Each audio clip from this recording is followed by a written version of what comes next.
Hi guys, good morning. ચાલો આજે આપણે માખણ સ્ટોર કર્યું છે તો એમાંથી આપણે ઘી બનાવવાનું છે.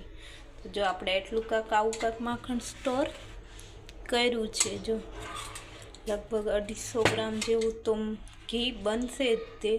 તો મેં કીધું લાવો તમને બનાવું. આપણે નથી માખણ બનાવ્યું, આપણે ગામડેથી આવ્યું છે તો આપણે આજે ઘી બનાવવાનું છે.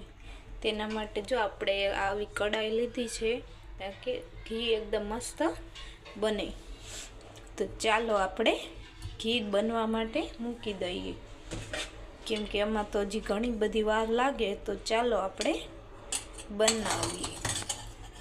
તો ચાલો આમાંથી પહેલાં આપણે કાઢીને કઢાઈમાં નાખી દઈએ. માખણ તો એકદમ મસ્ત જ છે, ઘી પણ મસ્ત બનશે એવું લાગે છે. જો ગાઈસ, એકદમ મસ્ત માખણ છે. તો આપણું ઘી પણ એકદમ મસ્ત જ બનશે. જો